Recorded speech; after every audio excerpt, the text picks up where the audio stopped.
성경 말씀 민수기 35장 22절로 34절 말씀을 봉독하겠습니다. 민수기 35장 22절로 34절 마지막 절까지 봉독합니다. 악의가 없이 우연히 사람을 밀치거나 기회를 엿봄이 없이 무엇을 던지거나 보지 못하고 사람을 죽일 만한 돌을 던져서 죽였을 때에 이는 악의도 없고 해하려 한 것도 아닌즉 회중의 친자와 피를 보복하는 자 간에 이 규례대로 판결하여 피를 보복하는 자의 손에서 살인자를 건져내어 그가 피하였던 도피성으로 돌려보낼 것이요 그는 거룩한 기름 부음 받은 대제사장이 죽기까지 거기 거주할 것이니라. 그러나 살인자가 어느 때든지 그 피하였던 도피성 지경 밖에 나가면 피를 보복하는 자가 도피성 지경 밖에서 그 살인자를 만나 죽일지라도 피 흘린 죄가 없나니 이는 살인자가 대제사장이 죽기까지 그 도피성에 머물러야 할 것임이라. 대제사장이 죽은 후에는 그 살인자가 자기 소유의 땅으로 돌아갈 수 있느니라. 이는 너희의 대대로 거주하는 곳에서 판결하는 규례라. 사람을 죽인 모든 자, 곧 살인한 자는 증인들의 말을 따라서 죽일 것이나 한 증인의 증거만 따라서 죽이지 말 것이요 고의로 살인죄를 범한 살인자는 생명의 속전을 받지 말고 반드시 죽일 것이며 또 도피성에 피한 자는 대제사장이 죽기 전에는 속전을 받고 그의 땅으로 돌아가 거주하게 하지 말 것이니라. 너희는 너희가 거주하는 땅을 더럽히지 말라. 피는 땅을 더럽히나니 피 흘림을 받은 땅은 그 피를 흘리게 한 자의 피가 아니면 속함을 받을 수 없느니라. 너희는 너희가 거주하는 땅 곧 내가 거주하는 땅을 더럽히지 말라. 나 여호와는 이스라엘 자손 중에 있음이니라. 아멘. 오늘은 김경래 목사님께서 말씀을 전해 주시겠습니다. 작년에도 말씀을 전해 주셨는데 김경래 목사님은 뉴욕에 있는 중국인 신학교 신심 성경신학원 부원장으로 계십니다. 또 우리 교회 김시라 집사님의 아버님이 되십니다. 이 시간에 말씀 전해 주실 때 큰 은혜 받으시기 바랍니다.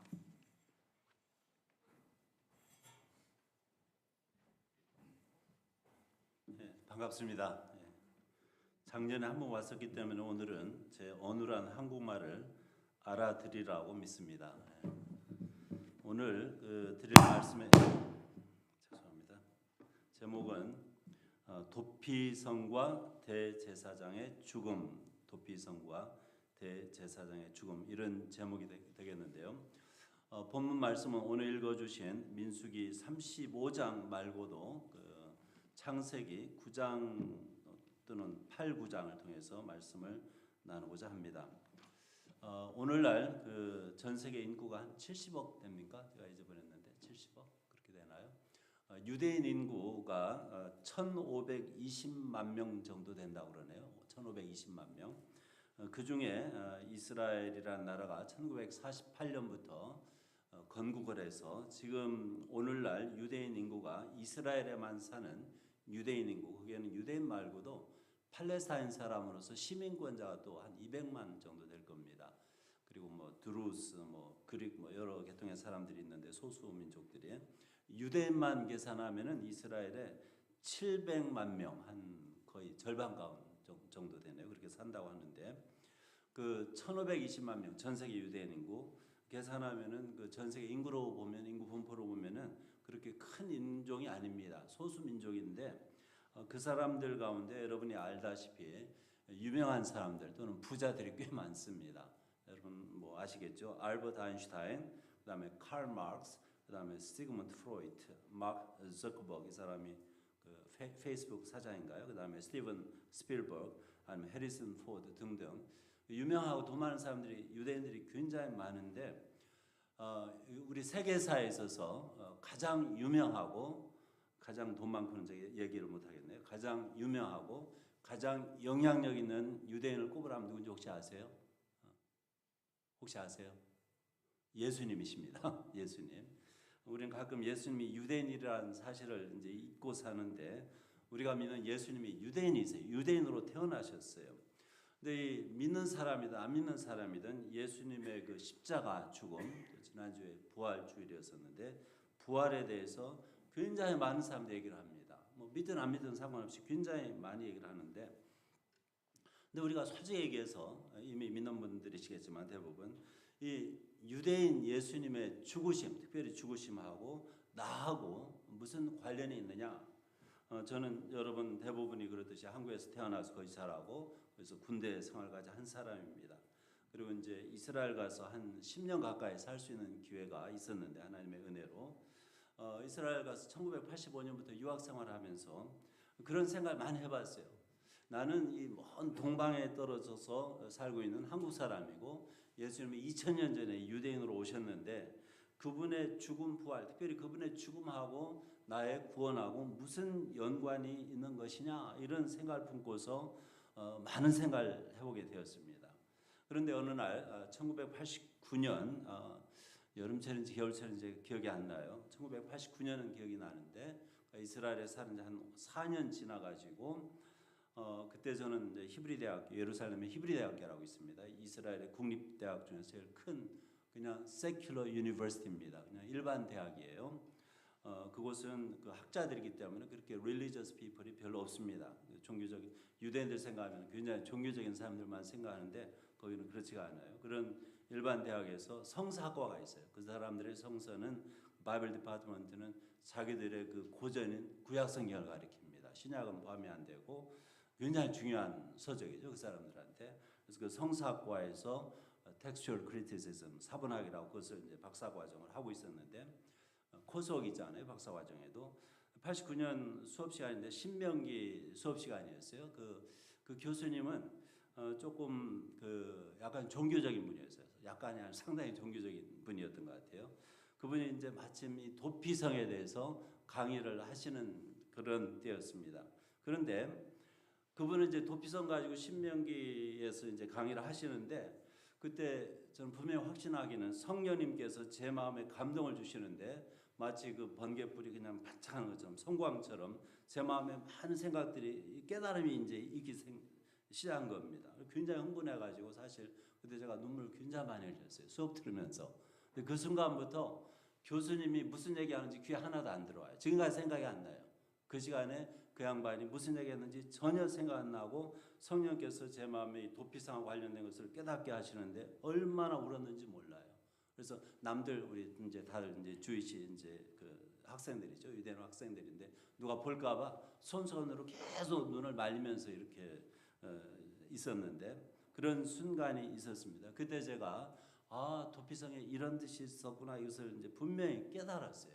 그래서 얼마나 감사했는지 몰라요. 그게 1989년 예루살렘에서 있었던 일입니다. 그리고 그것을 제가 글로 적은 적이 있어요. 그때 그래 출판도 했는데 어쨌든 그 내용을 오늘 이제 여러분하고 나누려고 그래요. 성경을 보면은 우리 예수님께서 오신 목적을 당신이 말씀을 하세요. 내가 왜 왔느냐? 인간으로 오셨잖아요. 그분이 뭐라고 말씀을 하시냐면은 마태복음 5장 17, 18절에 내가 율법이나 선지자를 폐하러 온 줄로 생각하지 말아라. 폐하러 온 것이 아니요 완전하게 하려 함이라. 진실로 너에게 이르노니 천지가 없어지기 전에는 율법의 1.1획도 결코 없어지지 아니하고 다 이루리라. 여기 예수님 말씀에 율법이나 선지자들 이 말은 무슨 뜻이냐면은 그 당시에 예수님 당시에 그 당시에 있던 유일한 성경, 다시 말해서 구약 성경을 가리키는 그러한 표현입니다. 그때는 책이 이렇게 우리가 코덱스라고 얘기하는데 하나 이렇게 여러 페이지를 이렇게 묶어낼 수 있는 그런 능력이 없었어요. 그런 기술이 없었어요. 그런 거 몰랐어요. 그래서 다 그 두루마리 스크롤로 돼 있었는데 그래서 구약 성경 지금 우리가 39권 한 권에 다 모아놨지만 신약과 같이 그 여러 권으로 돼 있습니다. 그래서 이제 율법이나 선지자들 하면은 지금의 구약 성경 그 당시에 성경을 가리키는 겁니다. 그래서 예수님 말씀은 내가 그 당시의 성경을 다 폐하려고 온 것이 아니다. 내가 이루려고 완성시키려고 오셨다. 이런 말씀을 하시는 겁니다. 그게 바로 우리 예수님이세요. 우리 예수님이신데 그러면은 구약 성경, 특별히 구약 성경 읽어보면요, 구약 성경에서 모든 그 세부적인 내용까지 예수님하고 관련성이 없다고 생각하면 안 되는 거예요. 예수님께서 구약의 모든 말씀을 이루려고 오셨으니까 구약 성경의 모든 내용이 우리 예수님하고 분명히 연관이 있는 것입니다. 그리고 또 요한복음 5장 39절에서 예수님이 이런 말씀을 하세요. 너희가 성경에서 영생을 얻는 줄 생각하고 성경을 연구하거니와 이 성경이 곧 내게 대하여 증언하는 것이니라. 유대인들 가운데서는요, 이 예수님을 안 믿은 이후로요, 한 2000년 전부터 많은 유대인들이 예수님을 안 믿고 나서는요, 이 성경 지식을 굉장히 강조합니다. 그리고 제가 받은 그 주대이즘, 유대교에서 인상은 이 사람들은 토라라고 그러죠, 율법을. 토라에 대한 지식이 많으면 많을수록 영생에 가깝다고 착각을 하는 것 같아요. 다시 말해서 우리 기독교인들이 성경을 많이 알면 알수록 우리는 분명히 구원받는다 이렇게 착각하는 것과 똑같은 것 같아요. 저는 지금은 이제 중국인 신학교에서 가르치는 선생입니다. 21년 됐어요, 뉴욕에서. 그 전에 한국에서는 대학에서 기독교 대학에서 교수를 했는데 이제 기독교 학과에서 가르쳤으니까 이제 주로 성경을 가르치는데 신학교 이제 교수님들하고 많이 이제 저희는 이제 자주 이제 학술회의 그런 걸 하죠. 근데 신학하신 분들 중에서도요, 성경을 안 믿는 분들이 꽤 많습니다. 여러분 아세요? 조심하세요. 신학교 교수님들 중에서도 부활도 안 믿고 그런 분들이 있어요. 동정녀 탄생도 안 믿고. 참 기가 막힌 일인데. 근데 어쨌든 일반적으로 생각하기에는 성경 지식이 많으면 많을수록 그 사람은 구원을 받을 것이다 또는 영생에 가깝다 이렇게 착각하는 사람들이 있는 것 같은데 예수님 말씀은 그렇지가 않아요. 그 당시에 유대인들이 성경을 많이 알면 영생을 얻는 줄로 생각을 했기 때문에 예수님이 이 말씀을 하신 거예요. 그런데 예수님은 이 성경이 뭐냐? 성경이 뭐냐? 구약, 신약도 마찬가지인데 예수님에 대해서 증언하는 것이다 이런 말씀을 하세요. 그러면은 우리가 구원을 얻고 영생을 얻는 것은 성경 지식이 늘어나서 구원받는 게 아니고 그 성경에서 증언해주는 예수님을 믿어서 영생을 받는 것입니다. 다른 길이 없어요. 아무리 지식이 있다고 해도 그 지식을 통해서 구원받는 것이 아닙니다. 특별히 이제 예수님 당시에 유일한 성경이었던 구약 성경하고 예수님 관계로 다시 돌아가면은 여러 가지 점에서요, 이 구약 성경은 하나의 그림자와 같습니다. 그러니까 예수님은 다 이루신다고 그랬으니까 예수님은 실체고요. 그다음에 구약 성경의 기록은 그림자가 되고요. 또는 구약 성경은 예언이라면은 예수님은 그걸 성취하시는 분이고요. 그다음에 구약 성경은 예표 또는 상징이라고 하면은 예수님은 그 오셔가지고 우리가 보통 이제 예표할 때 타입이라고 하는데 엔타이 타입, 다시 말해서 그 상징 또는 그 예표의 실체 본체가 되는 거예요. 그런 관계를 맺고 있습니다. 제가 예를 하나 드리면은 구약에 회막이 있습니다. 회막, 태버너클. 그 회막을 광야에서 만들어 가지고 거기서 하나님을 섬겼지요. 그다음에 이제 예루살렘에 정착, 이스라엘에 정착해서는 예루살렘에 성전을 세웠습니다. 예루살렘 성전, 솔로몬 성전부터 해가지고 회막이든 성전이든 중요한 개념 중에 하나가 뭐냐면은 하나님의 거처입니다. 하나님께서 거하시는 곳이에요. 근데 이것이 하나의 그림자요, 하나의 예표요, 하나의 예언이 된다는 것이에요. 그 자체가 굉장히 중요한 것은 아니라 이거예요. 그보다 더 중요한 실체가 있다는 거예요. 그 실체가 누구냐? 바로 예수 그리스도이십니다. 예수 그리스도. 어떻게 할 수 있느냐? 요한복음 2장 19절부터 21절까지 예수님께서 이런 말씀을 하세요. 너희가 이 성전, 예루살렘의 성전을 헐어라. 내가 사흘 동안에 일으키리라. 유대인들이 이르되 이 성전은 46년 동안의 지역권을 내가, 예수가 3일 동안에 일으키겠느냐 이렇게 반문합니다. 그러나 예수는 성전된 자기 육체를 가리켜 말씀하신 것이라.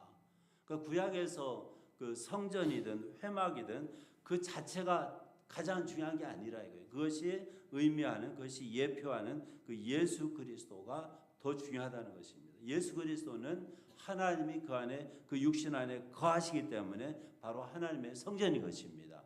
그런 관계가 이제 구약하고 예수님의 관계예요. 이런 식으로 우리가 이제 계속 구약을 읽어볼 때, 특별히 구약에 대해서 오늘 이제 살인에 대해서, 피 흘리는 것에 대해서 얘기를 많이 읽었잖아요. 이 히브리어 표현에서 살인을 표현하는 보통 표현 중에 하나가 뭐냐면은 피 흘림 이렇게 표현합니다. 그러니까 구약 성경에서 피 흘림 이 뜻은 살인했다는 말이에요. 실제 구약 히브리어로 하면은 흘린다는 단어도 없어요. 아예 피를 복수로 써가지고 피가 남 이렇게 말하는데 남임 하면은 그게 살인이 돼요. 동시에 blood 그 피의 복수뿐만 아니고 살인의 뜻이 있습니다. 그래서 영어로 하면 blood shedding 이렇게 번역하면 돼요. 자, 피 흘림에 대해서 얘기를 하고 있는데 창세기 8장 9장에 가면은 그 노아 시대로 이제 거슬러 올라가요. 홍수 이제 심판이 있잖아요. 물 심판이. 그 위에 하나님께서 노아 또 노아의 가족 전체 8명입니다. 인류를 대표하는 유일한 그 당시에 유일한 인류가 8명이었어요. 그 사람들하고 하나님께서 스스로 언약을 세우시는데 그 언약의 내용을 가서 읽어보면요. 창세기 8장 21절에 이런 말씀이 있어요. 여호와께서 그 향기를 받으시고, 그러니까 노아가 제물을 드렸잖아요. 제사를 향기를 받으시고 그 중심에 이르시되 내가 다시는 사람으로 말미암아 사람 때문에 땅을 저주하지 아니하리니 이는 사람의 마음이 계획하는 바가 어려서부터 악함이라 내가 전에 행한 것 같이 모든 생물을 다시 멸하지 아니하리니. 여기 사람의 계획하는 바가 어려서부터 악하다고 그랬는데 저는 이 말씀에 동의하는 사람이에요. 정말 이렇게 우리 인간이 못했는지 모르겠어요. 너나 할 것 없이. 예. 자, 그런데 하나님께서는 이 사람 때문에 땅을 그 노아 홍수처럼 그 무서운 홍수로 그렇게 저주하는 일이 다시는 없겠다 이렇게 당신이 직접 약속을 하시는 거예요. 그러면서 창세기 9장 9절부터 13절에 보시면은 내가 내 언약을 너희와 너희 후손과 너희와 함께한 모든 생물, 곧 너희와 함께한 새와 가축과 땅의 모든 생물에게 세우리니. 좀 건너뛰어가지고 11절 다시는 모든 생물을 홍수로 멸하지 아니할 것이라 땅을 멸한 홍수가 다시 있지 아니하리라. 13절 내가 내 무지개를 구름 속에 두었나니 이것이 나와 세상 사이의 언약의 증거니라. 그러니까 하나님께서 친히 이제 그런 식으로 내가 홍수를 멸망하지 않을 테니까 너희들 겁먹지 말아라 이렇게 하시면서 그 언약의 증거로서 무지개까지 이렇게 두십니다. 이런 하나님이세요. 우리 인간을 그 불쌍히 여기시는 그런 마음이 있으신 거예요. 또 계속해서 그 창세기 9장을 읽어보잖아요. 조금 앞으로 가서 9장 3절 6절 보면요, 그 음식에 대한 이제 법이 바뀌어요. 창조 이후에 하나님께서는 채식만을 그렇게 말씀하신 것 같아요. 그러니까 채소만을 먹게. 그런데 9장 3절에 가서 보시면 3절부터 모든 산 동물은 샀다는 게 아니고 살아있는 동물은 너희의 먹을 것이 될지라 채소같이 내가 이것을 다 너희에게 주노라. 그러나 고기를 그 생명되는 핏째 먹지 말 것이니라. 그러니까 육식을 이제 노아 홍수에 허용을 하시는데 육식을 하긴 하지만은 피하고 같이 먹지 말라는 거예요. 피하고 같이. 그러면서 5절에 내가 반드시 너희의 피 곧 너희의 생명의 피를 찾으리니 짐승이면 그 짐승에게서 사람이나 사람의 형제면 그에게서 그의 생명을 찾으리라. 6절 다른 사람의 피를 흘리면 그 사람의 피도 흘릴 것이니 이는 하나님이 자기 형상대로 사람을 지으셨음이니라. 아주 간단하게 말씀드리면요, 여기 A라고 하는 사람이 B라는 사람의 피를 흘렸어요. 죽였어요. 그러면은 반드시 이 A라는 사람의 피를 흘려야만 해요. 다시 말해서 A를 죽여야만 합니다. 그러니까 성경적으로 말하면은 그 최고형인 사형 이게 결코 그렇게 성경에서 반대하는 법은 아닌 것 같습니다. 어쨌든 하나님께서는 이 살인자의 피를 반드시 흘려라, 살인자는 반드시 죽여라 이렇게 말씀을 하시는 거예요. 그런데 이 피를 흘리는 일이 또 무슨 효과를 무슨 영향력이 있느냐면은 굉장히 이게 이제 아주 흥미로운 그러한 그 하나님의 말씀인데 땅을 더럽힌다는 거예요. 그러니까 피를 흘리는 일이 있으면은 살인 그러한 사건이 발생하면은 땅이 더럽혀진다는 것입니다. 우리는 그런 개념이 없어요. 그런데 성경이 그렇게 얘기를 하고 있어요. 오늘 읽은 민수기 35장 33, 4절 마지막 절이죠. 너희는 너희가 거주하는 땅을 더럽히지 말아라. 뭐 오염해가지고 뭐는 쓰레기 버려가지고 이런 말이 아니에요. 지금 피는 땅을 더럽히나니 피 흘림을 받은 땅은 그 피가 흘리게 한 자의 피가 아니면 속함을 받을 수 없느니라. 너희는 너희가 거주하는 땅 곧 내가 거주하는 땅을 더럽히지 말라. 나 여호와는 이스라엘 자손 중에 있음이니라. 다시 말해서 피 흘림이 있으면 살인 행위가 발생하면은 그 땅이 그 피 때문에 더럽혀진다는 거예요. 그러면 어떻게 청소를 하느냐? 물 청소 안 됩니다. 뭐 불 청소 안 됩니다. 뭐 무슨 뭐 해가지고 뭐 아무것도 안 돼요. 단 한 가지 방법이 있는데 그 피를 흘린 사람, 그 살인자의 피를 흘리면은 다시 말해서 그 살인자를 죽여야만 이 땅이 깨끗하게 된다는 거예요. 굉장히 희한한 그런 말씀이에요.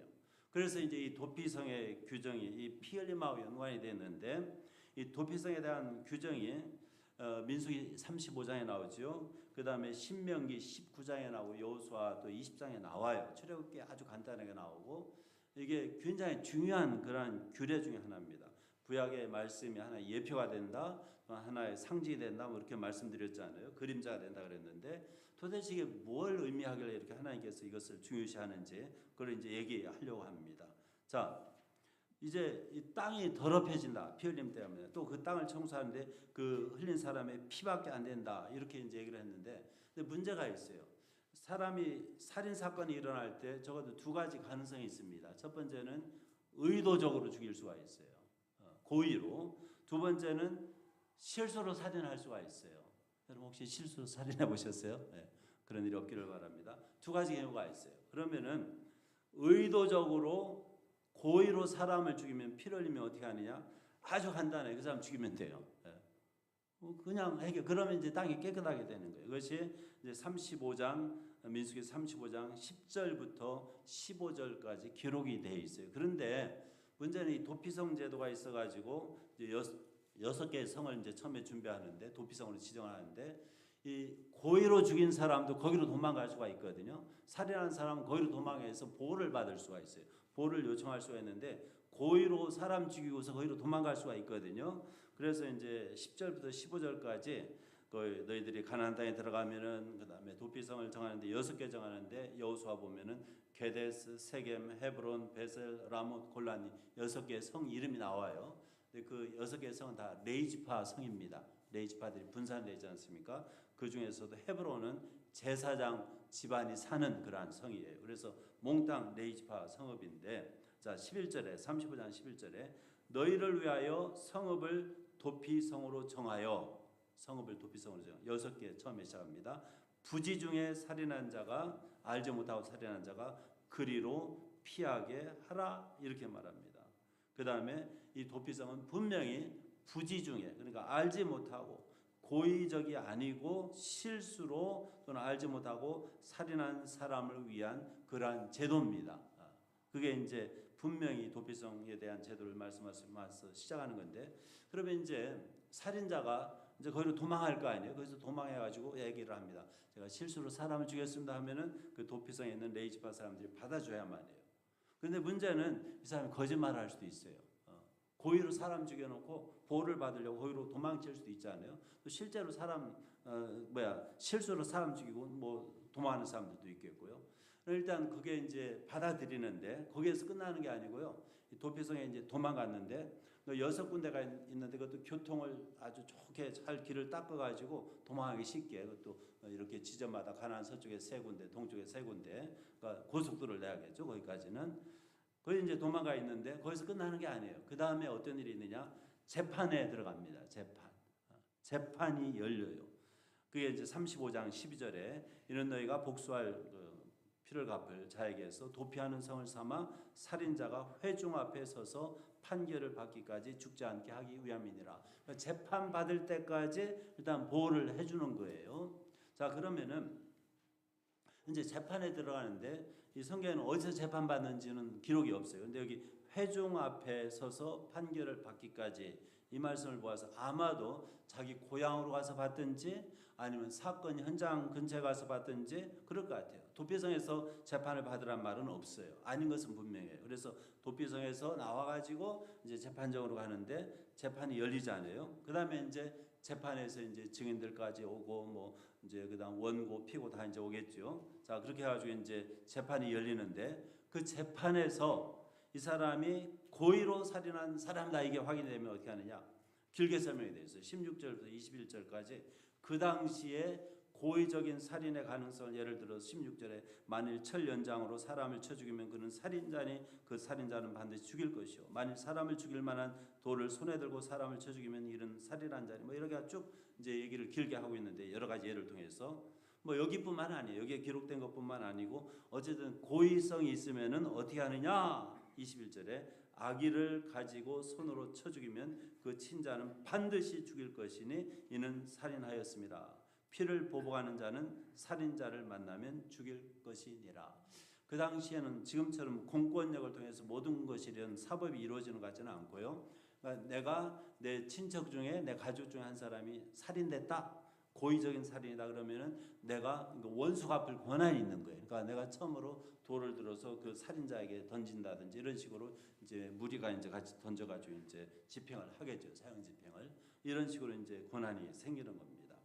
그런데 이제 아까 이제 두 번째 케이스가 실수로 또는 부지 중에 살인 피 흘림의 일이 일어나면 어떻게 되느냐? 이제 이 사람도 이제 도피성으로 도망갔잖아요. 근데 재판은 받죠. 그런데 이제 재판 결과로 이 사람은 본인이 거짓말한 게 아니고 정말로 고의적이 아니고 실수로 부지 중에 악의가 없이 어쩌다가 이 일이 발생했다. 그래서 불행하지만 이런 일이 발생했다. 그럼 어떻게 하는지 아십니까? 여기서부터 굉장히 재밌는 내용이 나와요. 자, 이제 재판이 끝났어요. 이 사람 잠깐 이제 도피성에서 나와 있잖아요. 재판받기 위해서. 그다음에 25절에 이런 내용이 있습니다. 35장 25절에 피를 그 전에 판결하여 해가지고는 25절에 피를 보복하는 자의 손에서 살인자를 건져내요. 무슨 말이겠어요? 이 죽임당한 사람의 가족은 얼마나 분이 넘치겠어요. 죽이고 싶을 거 아니에요, 저 사람을. 무슨 이유든 뭐 상관없이. 그런데 그 사람들의 손에서 살인자를 건져내 가지고는 그가 피하였던 도망했던 도피성으로 돌려보낼 것이요. 집에 못 가요. 너 무죄야, 그러니까 집에 가. 그게 아니고요. 다시 도피성으로 돌려보냅니다. 이런 규정이에요. 아주 희한한 규정. 그럼 도피성으로 이제 돌아가는 거예요. 그다음에 이제 자세한 기록은 없는데 제 생각에 도피성에 가면은 거기에서 이제 아주 초라할지라도 숙소 하나 제공해 주고요. 거기에서 이제 뭐 직업 조그마한 거 뭐 먹고 살 수 있도록 제공해 주지 않을까. 그 도피성 보통 이제 성 바깥에 그 변두리 밖에 1km까지 그 목초지가 돼요. 그래서 거기서 뭐 가축도 키울 수 있고요. 뭐 밭 농사도 질 수 있고 그러겠죠.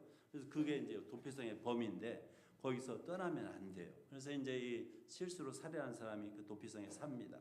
이제 그 사람의 생활을 우리가 이제 여러 가지로 생각을 할 수가 있는데 그 사람이 거기에서 어쨌든 살면서 나가고 싶죠. 가족한테도 못 가고 가족의 방문이 허용되는지 그건 모르겠어요. 그런 자세한 기록이 없는데 그런데 문제가 하나 있어요. 이 도피성 범위를 벗어나면요. 그 원수 갖고 싶은 사람이 그래서 다시 말해서 죽임당한 사람의 가족이나 친척 친구가 이 사람을 죽여도 아무 죄가 없어요. 그러니까 이 사람 겁이 나는 거예요. 내가 이 도피성 범위만 떠나면은 그 사람 누가 날 죽여도 살인죄가 성립이 안 돼요. 그리고 땅은 깨끗해지는 거예요. 그로써. 그러니까 이 사람 그냥 거기에서 보호는 받지만 자유가 없는 거예요. 그냥 겁먹고 사는 거예요. 그래서 나 여기 떠나면 안 된다. 이게 완전히 세뇌가 들어가지고 그렇게 살고 있는데 그런데 기쁜 소식이 하나 있어요. 25절 하반절부터 시작되는데 그는 이 도피성에 살고 있는 사람은 거룩한 기름 부음을 받은 대제사장이 죽기까지 거기 거주할 것이라. 그러나 살인자가 어느 때든지 그 피하였던 도피성 지경 밖에 나가면 피를 보복하는 자가 도피성 지경 밖에서 그 살인자를 만나 죽일지라도 피 흘린 죄가 없나니 이렇게 했고 앞에 25절 하반절에요. 거룩한 기름 부음을 받은 대제사장이 죽기까지만 거기서 하는 겁니다. 그러니까 그 거룩한 기름 부음을 받은 대제사장이 죽는 것이 이 사람의 자유하고 연결이 돼 있어요. 하나님의 법에 의하면 굉장히 희한한 법인데 다시 이제 이 사람이 그 도피성 생활로 돌아가 가지고요. 이제 이 사람은 이제 온갖 생각을 다 할 거 아니에요. 하루라도 빨리 이제 가족의 품으로 가고 싶겠죠. 이제 돈이 있다고 합시다. 돈이 많아 가지고 내가 속전, 랜섬만이라고 할게요. 속전, 히브리어에서는 리뎀션이라는 표현을 쓰는데 랜섬만이를 내가 속전을 지불하자. 이 피해 보상을 해주자. 뭐 수천만 불 해가지고 나 좀 제발 좀 살려주십시오. 나 집에 가고 싶습니다. 그것도 안 된다는 거예요. 속전만이도 안 통한다는 거예요. 물론 그 전에 고의적 살인한 사람도 마찬가지예요. 속전을 통해서 생명을 보호받을 수 없습니다. 그래서 이 사람은 그 범위 밖에 나가면 죽지요. 그 다음에 속전으로도 해결이 안 되죠. 참 문제가 심한 거예요. 이게 31절, 32절에 그 속전으로 그렇게 돌려보내지 말라고 얘기를 하고 있어요. 그런데 우리가 25절에 이미 읽은 것처럼 28절에도 나오는데 25절 다시 한번 읽고요. 굉장히 중요한 말씀입니다. 28절 읽겠습니다. 피를 보복하는 자의 손에서 살인자를 건져내어 그가 피하였던 도피성으로 돌려보낼 것이요. 그는 거룩한 기름 부음을 받은 대제사장이 죽기까지 거기 거주할 것이니라. 대제사장이 죽기까지. 그 다음 28절에 이는 살인자가 대제사장이 죽기까지 그 도피성에 머물러야 할 것입니다. 대제사장이 죽은 후에는 그 살인자가 자기 소유의 땅으로 돌아갈 수 있느니라 이렇게 말씀을 하고 있어요. 그러니까 이 사람은 대제사장이 죽으면은 자기 신분 문제가 해결되는 거예요. 분명히 도피성에 보호는 받아요. 그런데 자유가 없어요. 그리고 공포에 질려 있어요, 이 사람. 그리고 그 범위를 절대 떠나면 안 되는데 대제사장이 죽으면은 완전히 자유를 얻고서 집으로 가면 되는 거예요. 어느 누구 손을 못 대요. 우리가 이 모세 율법을 보면요, 대제사장이라는 제도는 이스라엘에 딱 한 사람밖에 없습니다. 한 시대에. 그리고 그 당시에는 평생직이에요. 평생직. 물론 이스라엘 역사에 있어서 문제 있는 시기가 있었어요. 그래서 대제사장이 2명도 나오고요, 그냥 하다가 그만두고 사회한테 물고 이런 적도 있었어요. 그런데 원칙으로 하면은 딱 한 사람이고 종신직이에요. 그리고 또 아론의 후손만 그 대제사장이 될 수가 있어요. 그럼 그 당시에 우리가 이제 이 도피성에 살고 있는 이 실수로 살인에 살고 있는 사람의 상황을 생각해 보면은 아마 그 당시에 뭐 통신이 발달했습니까? 인터넷이 있습니까? TV가 있습니까? 아마 시골에서 평생에 대제사장 한 번도 못 보고 살았을 사람들이 많이 있었을 겁니다. 이름이나 아는지 모르겠어요. 또는 관심도 없었을 수도 있고요. 뭐 종교적이 아닌 사람들은, 세속적인 사람들은 뭐까지 그 대제사장하고 뭐 관심도 없었을 거고요.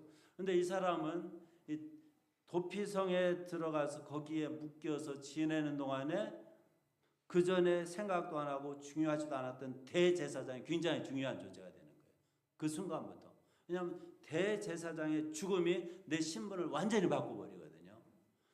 그런 상황을 한번 생각을 해보세요. 그러면은 죄송합니다. 저와 여러분이 잠깐 그냥 생각만 해가지고 가정적으로 실수로 살인을 했다고 합시다.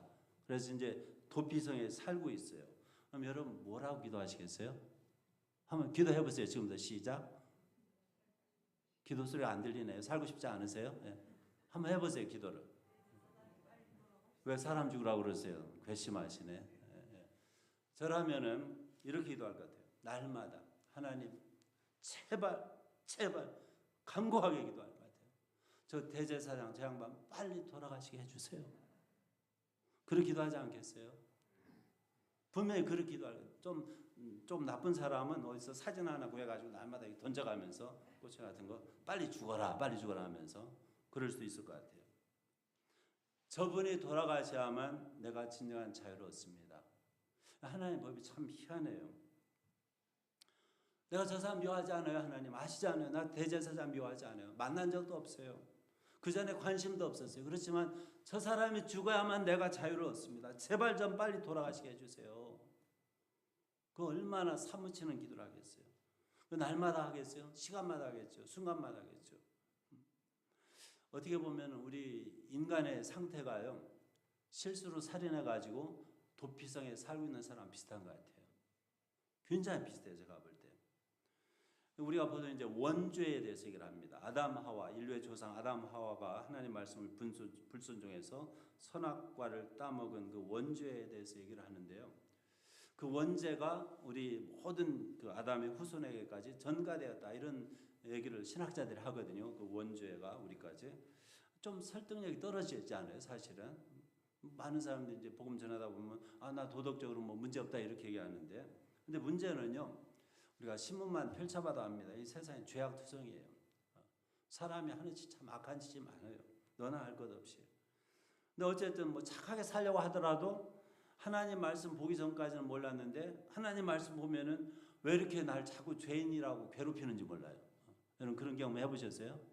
하나님 말씀 안 읽으면은 내가 착한 사람이에요. 그런데 성경 읽어보면 읽을수록 죄인이에요. 여러분 살인했어요, 안 했어요? 솔직히 말씀해보세요. 해봤어요?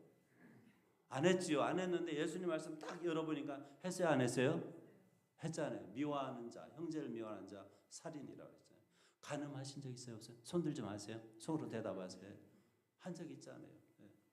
속으로 마음으로만 생각해도 간음이라고 그러잖아요.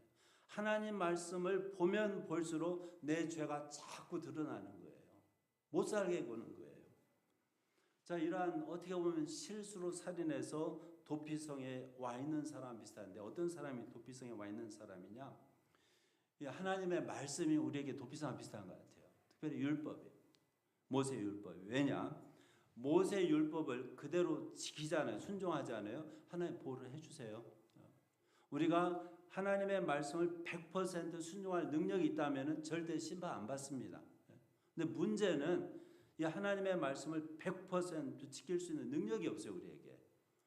아담의 죄 이후로, 소위 원죄라는 죄 이후로 이 죄가 이 세상에 들어와가지고 죄가 우리 안에 우리 위에 왕노릇하고 있습니다. 그리고 우리를 지배하고 있어요. 그래서 많은 사람들이요 죄의 영향하에 있어요. 사실은 여러분 외국어를 배워보신 분들은 알 거예요.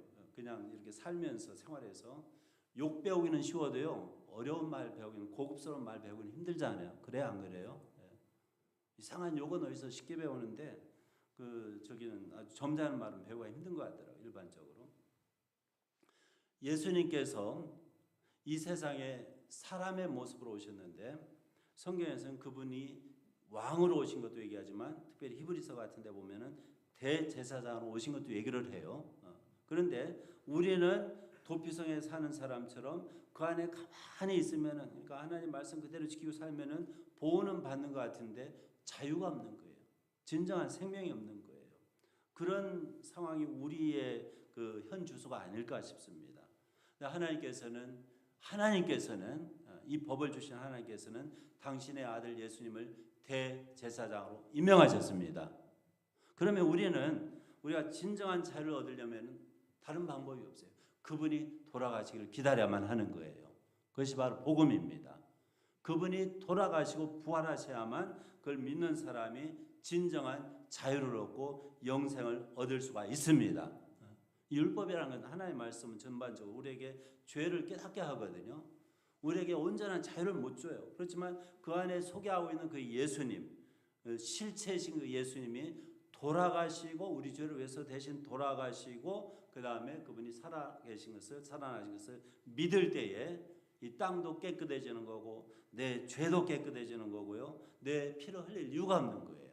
그때는 이제 진정한 자유를 얻는 겁니다. 여러분 아멘 아니세요? 저는 이것 때문에 울었어요. 사실은. 내가 왜 예수를 믿어야 하는지 믿긴 하지만 어떤 때는 좀 특별히 유대인들 가운데 오래 살면서 좀 헷갈리는 경우도 있더라고요. 사실. 그런데 하나님께서는 이 지혜로우신 하나님께서는 우리 불쌍한 인간의 그 영원한 생명 또는 우리의 진정한 자유하고 당신의 아들 대제사장으로 오신 예수님의 죽음을 연관시킨 거예요. 그리고 우리가 믿기만 하면 나가면 된다는 거예요. 여러분 안 나갈 이유가 어디에 있어요?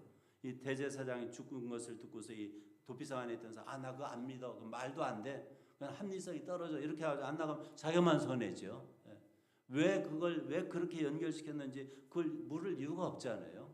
하나님께서는 우리 인류의 모든 각 사람, 모든 죄인의 진정한 구원, 영생 또는 진정한 자유를 예수님의 죽음과 부활과 연결시켰습니다.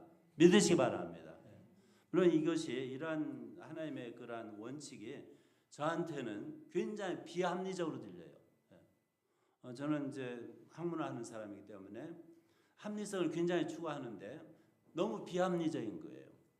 근데 저는 이런 생각을 해봐요. 하나님께서는 우리가 볼 때는 비합리적이지만 하나님 나름대로 굉장한 합리가 아니겠는가 싶어요. 그분이 이렇게 정하셨을 때. 그래서 이 하나님의 우리가 볼 때 굉장히 비합리적인 이 합리적 결정을 제가 의심할 이유가 없다는 것을 저는 확인했습니다. 그래서 그 은혜가 너무 감사해가지고 눈물을 많이 흘렸어요. 그때. 제가 하나님을 다 이해는 못합니다. 하나님께서 당신 아들 예수님을 왜 사람의 모습으로 보내가지고 왜 십자가에서 우리 죄인도 당하기 힘든 그분이 죄도 하나도 안 졌는데 왜 그런 고난을 받아야 하는지 난 이해 못합니다. 하나님 너무 잔인한 게 아닙니까? 난 그거 이해 못합니다. 그렇지만은 하나님께서 그렇게 하시겠다니까 제가 믿습니다. 이렇게 받아들이는 거예요. 예수님은 이 땅에 나를 위해서 여러분을 위해서 이 땅에 오신 거예요. 그 죽음을 맛보시려고 오셨어요. 또 그분의 죽음하고 우리 마치 도피성에 갇힌 사람의 그 진정한 자유를 이렇게 연결해 주시려고 예수님께서 고난을 받으셨어요.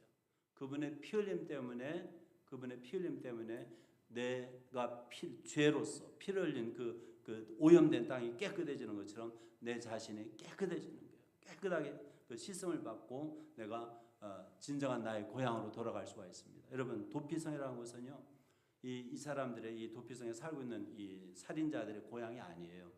그 사람들이 살아서는 안 되는 곳이에요. 사실은 거기에 영원히 머물러서는 안 되는 곳이에요. 집으로 가야만 해요. 우리 믿는 사람들도 집이 있습니다. 우리 인간에게는 집이 있어요. 고향이 있어요. 예수님이 하나님의 집이었던 것처럼 우리에게도 집이 있어요. 하나님이 우리의 집이 되십니다. 모세가 한 말이에요. 모세가 기도해서. 하나님이 우리의 영원한 거처가 되었어요. 하늘이 우리의 집이에요. 그곳이 우리 고향입니다. 그곳에 돌아가기를 원하십니까? 그러면은 이 대제사장의 죽음, 예수님이 대제사장으로 오셔가지고 우리를 위해서 죽으셨는데 그 죽으심을 믿고 받아들이시길 바랍니다. 저는 이해가 돼서 믿은 사람은 아니에요. 믿고 나서 보니까 이해가 조금씩 되는 거예요. 하나님께서는 우리를 영생의 길로 인도를 해주십니다. 오직 예수님을 통해서. 이 말씀을 나눴는데 여러분 중에 이미 믿으신 분들이 많죠. 아직 안 믿으신다면은 예수님의 죽으심과 부활을 영원한 생명을 위해서 믿으시길 바랍니다. 이 순간에. 또 이미 믿으신 분이라면은 이 메시지가 여러분의 힘을 더해 주시기를 주의 이름으로 축원합니다. 잠깐 기도하겠습니다. 거룩하신 아버지 하나님 감사합니다. 우리에게 이 도피성과 대제사장의 죽음이라는 이 규례를 통하여서 예수님이 내게 누구인지 어떤 의미가 있는지 보여주심을 감사합니다. 주님의 십자가, 주님의 부활을 붙잡고 우리가 진정한 자유를 누리며 영원한 생명을 우리가 누리게 하여 주시옵소서. 또 우리가 이 땅에서 영원히 살 것이 아니고 율법 아래 있는 것이 아니고 영원한 하늘나라, 주님 계신 나라에 가서 주님과 영원히 함께 살 것을 생각할 때 감사드립니다. 우리를 위하여 죽으신 고난받으신 주님, 주님의 이름을 찬양합니다. 영광 받아 주시옵소서. 영원히 영광 받아 주시옵소서. 이 땅에 우리가 사는 동안에 자유인으로서 영생을 가진 자로서 마음껏 이 세상의 증인으로 살게 하여 주시옵소서. 예수 그리스도의 이름으로 기도하옵나이다. 아멘. 감사합니다.